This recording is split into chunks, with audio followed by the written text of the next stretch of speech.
51তম BCS কখন হবে?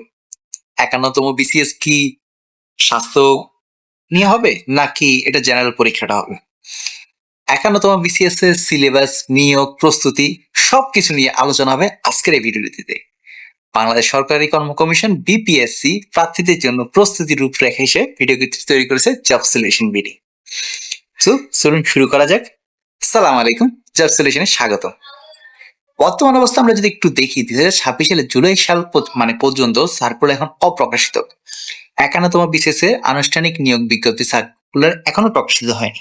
তবে 50তম বিসিএস এবং প্রিলিমিনারি পরবর্তী ধাপ চলমান সম্পন্ন হওয়ার পরেই 51তম প্রক্রিয়া শুরু হবে। আমরা ইতিমধ্যে জেনেছি যে 50তম পরীক্ষার অলরেডি লিখিত পরীক্ষার ফলাফল দিয়ে দিয়েছে। তবে 51তম বিসিএস এর সম্ভাব্য সময় হতে পারে 2026 সালের শেষের দিকে, অর্থাৎ নভেম্বর ডিসেম্বর বা এই সময়টার দিকে হওয়ার সম্ভাবনা সবচেয়ে বেশি। পুরনো সিলেবাসের প্রস্তুতি, নতুন সার্কুলার না আসা পর্যন্ত প্রার্থীরা পিএসসি প্রচলিত 50তম বিসিএস অনুসারে সিলেবাস নম্বর বন্টন অনুযায়ী প্রস্তুতি নিতে পারবেন। কাঠামোতে বড় ধরনের পরিবর্তন হওয়ার সম্ভাবনা খুবই কম। তো বিসিএস এর পরীক্ষার 3টি ধাপ রয়েছে। প্রথম ধাপটাকে বলা হয় প্রিলিমিনারি, যেটাকে 200 নম্বর এমসিকিউ পরীক্ষা হয়। দ্বিতীয় ধাপটি হচ্ছে লিখিত পরীক্ষা, যেখানে 900 মার্ক প্লাস 200 মার্ক পদভিত্তিক, অর্থাৎ আপনি যে পদের জন্য আসলে স্পেসিফিক ভাবে যোগ্য, অর্থাৎ যেটাতে আপনি অনার্স কমপ্লিট করেছেন সেই সাবজেক্ট। আর মৌখিক পরীক্ষা 200 নম্বরের, যেটাকে আমরা ভাইবা বলে থাকি।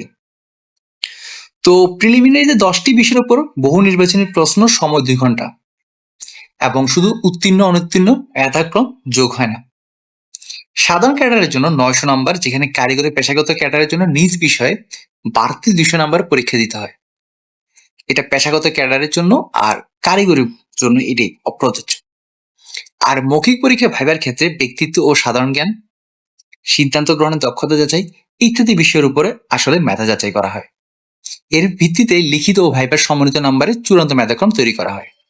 আমরা যদি প্রিলিমিনারি সিলেবাসটা একটু দিকে তাকাই, টোটাল 200 নাম্বার, যেখানে 10টি বিষয় রয়েছে, যেখানে বাংলায় 35 নাম্বার এবং ইংরেজিতে 35 নাম্বার, বাংলাদেশ বিষয়াবলী 30, আন্তর্জাতিক বিষয়াবলী 20, সাধারণ বিজ্ঞান 15, কম্পিউটার তথ্য প্রযুক্তি 15, গাণিতিক যুক্তি 15, মানসিক দক্ষতা 15, ভূগোল ও দুর্যোগ ব্যবস্থাপনা 10, নৈতিক ও মূল্যবোধ সুশাসন যেটি 10। তো এরপরে আমরা যদি লিখিত পরিবেশ সিলেবাসটা দেখি, সেক্ষেত্রে সাধারণ ক্যাডারের জন্য আবশ্যিক যে 900 নাম্বার, সেখানে বাংলাতে 200 নাম্বার প্রথম পত্র দ্বিতীয় পত্র মিলে, ইংরেজিতেও প্রথম পত্র দ্বিতীয় মিলে 200 নাম্বার, বাংলাদেশ বিষয়াবলী নিয়ে 200 নাম্বার, বাংলাদেশ বিষয়াবলী বলতে সাধারণ জ্ঞান, আন্তর্জাতিক বিষয়াবলী বলতে আন্তর্জাতিক সাধারণ জ্ঞান 100 নাম্বার, গাণিতিক যুক্তি ও মানসিক দক্ষতা 100 এবং সাধারণ বিজ্ঞান ও প্রযুক্তি 100। এখানে একটু জিনিস দেখতে পাচ্ছেন যে সাধারণ জ্ঞানের গুরুত্ব কিন্তু খুবই বেশি, অর্থাৎ বাংলাদেশ বা আন্তর্জাতিক মিলে প্রায় 300 নম্বরের সাধারণ জ্ঞান কিন্তু লিখিত পরীক্ষা আপনাকে ফেস করতে হবে। আর পদভিত্তিক কারিগরি বা পেশাগত ক্যাডার নিজ বিষয়ে বাড়তি 300 নম্বর আপনাকে পরীক্ষা দিতে হবে। আর মৌখিক পরীক্ষার জন্য 200 নম্বর, সর্বমোট 1100 নাম্বার সাধারণ ক্যাডার পরীক্ষার জন্য পরীক্ষা দিতে হবে। তো প্রস্তুতি কৌশলটা আমরা যদি একটু দেখি, পাঠ্যক্রম বিশ্লেষণ, সিলেবাসের প্রতিটি বিষয়ের নম্বর বন্টন ভালোভাবে বুঝে নিন এবং সেই অনুযায়ী রুটিনটা সাজান। দৈনিক রুটিন মেনে চলুন, প্রতিদিন নির্দিষ্ট সময় পড়াশোনার জন্য বরাদ্দ রাখুন।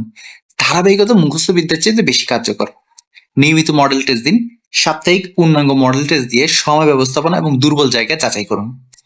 বাংলাদেশ ও আন্তর্জাতিক বিষয়াবলী সাম্প্রতিক ঘটনা নিয়মিত অনুসরণ করুন। এই অংশে প্রশ্ন পরিবর্তনশীল এবং নম্বরও বেশি, অর্থাৎ আপনি আজকে জানতেছেন বাংলাদেশি উপজেলা আছে এতটি, কিন্তু 2 দিন পরে বা 1 মাস পরে সেটা চেঞ্জ হয়ে যেতে পারে।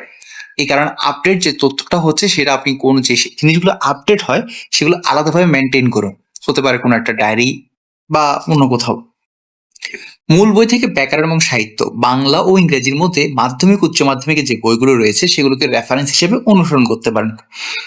আর পুনরালোচনার রিভিশন, নতুন পড়ার পাশাপাশি পুরোনো পড়ার নিয়মিত ঝালিয়ে নিন, বিশেষ করে পরীক্ষা শেষের কয়েক সপ্তাহ। পরবর্তী করণীয় হচ্ছে বিএসসি অফিসিয়াল ওয়েবসাইট bpsc.gov.pd নিয়মিত পরীক্ষা করুন সার্কুলার আপডেটের জন্য। প্রচলিত সিলেবাস অনুযায়ী এখনই প্রস্তুতি গ্রহণ করুন, সার্কুলার অপেক্ষায় সময় নষ্ট না করে ভালো। আর আমরা বিডি জব সলিউশন আসলে বিপিএসসি সার্কুলার দেওয়ার সাথে আমরা আমাদের চ্যানেলে সেটার আসলে আপডেট দিয়ে দেবো। প্রতিটি বিষয়ের জন্য পৃথক নোট তৈরি করুন, নিয়মিত মডেল টেস্টে অংশ নিন, শারীরিক এবং মানসিক সুস্থতার দিকেও নজর দিন। দীর্ঘমেয়াদী প্রস্তুতি অত্যন্ত গুরুত্বপূর্ণ। শুভকামনা রইল আপনার বিশেষ পরীক্ষার জন্য। আসসালামু আলাইকুম।